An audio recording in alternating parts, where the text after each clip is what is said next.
నమస్కారం అండి అందరికీ. నేను నాగేంద్ర ధవనం. ఈరోజు వంట వచ్చేసి సింపుల్గా 2 నిమిషాలలో కాకరకాయ కూర చేస్తున్నాననమాట. నేను ఎలా చేస్తానో చూసేయండి. ముందుగానే నేను కాకరకాయలు కట్ చేసి ఉప్పేసి పిసికి పక్కన పెట్టుకొని ఉంచుకున్నా. ఆ తర్వాత ఐరన్ బాండీ పెట్టిన. ఈ మధ్య ఐరన్ బాండీలో కూరలు తింటే మంచిదని తెలిసింది నాకు. అందుకే చేస్తున్నా. అదైతే చిలుం కాదు, కాకపోతే అది ఎందుకని అలాగే ఉండిపోతుంది, ఎంత తోమినా కూడా పోవట్లేదనమాట.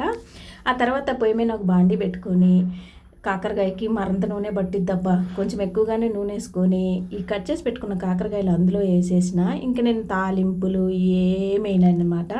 కాకరకాయలలో పండుది కానీ ఏదైనా కూడా నేను తీసి పడేయను అనమాట. ప్రతి ఒక్కటేసి వేపేస్తా.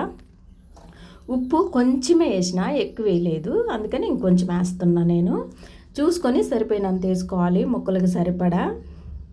ఇదైతే కాకరకాయ ఏపుడు కాదు, కొంచెం ఇగురు కూర లాంటిదనమాట.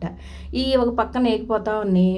స్టవ్ మీద ఒక గిన్నె పెట్టుకొని ఎర్రగడ్డ ముక్కలు ఇంకా పచ్చిమిరపకాయ ముక్కలు వేసేసిన ముందుగానే దాంట్లోనే తగినంత నూనె వేసుకోవాలి. ఎందుకంటే తాలింపుకి సరిపడా వేసుకుంటే సరిపోద్ది అనమాట.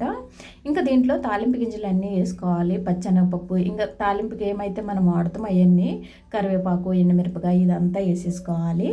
నేను దీనికంటే ముందే టమాటాలు కట్ చేసి పెట్టుకున్న, నాకు కావాల్సినవన్నీ, ఇంకంటే త్వరగా అయిపోవాలి కూర, అందుకోసం అనమాట.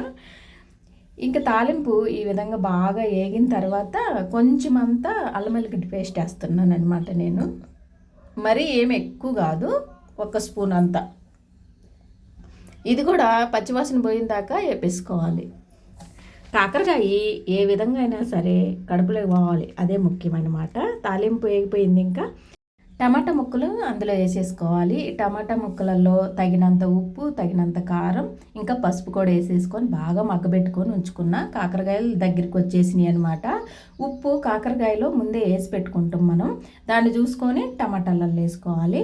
ఇంకా నేను మధ్యలో వీడియో తీయటం అంటే ఫోన్ రావడం వల్ల మిస్ అయిపోయింది అది. ఇంకా ఈ కాకరకాయలు వేసిన తర్వాత బాగా నూనె పైకి వచ్చేలాగా వేపుకొని, ఆ తర్వాత మసాలా పొడి చిటికెడు వేసుకొని వడ్డించుకొని తింటమే. ఏడివేడి అన్నము కాకరకాయ ఇగురు కూర వేసుకొని తింటే టేస్ట్ అయితే అదిరిపోద్ది. ఎంత తినని వాళ్ళైనా సరే తింటారు ఈ విధంగా చేస్తే. ఒకసారి మీరు కూడా ట్రై చేయండి. ఇంతకీ ఈ వీడియో మీకు ఎలా అనిపించింది? నేను చేసిన కాకరకాయల కూర నచ్చిందా? నచ్చినట్టయితే లైక్ చేయండి, షేర్ చేయండి, సబ్స్క్రైబ్ చేయండి. మరొక మంచి వీడియోతోటి మీ ముందుకు వచ్చేస్తా. ఓకేనా? బాయ్.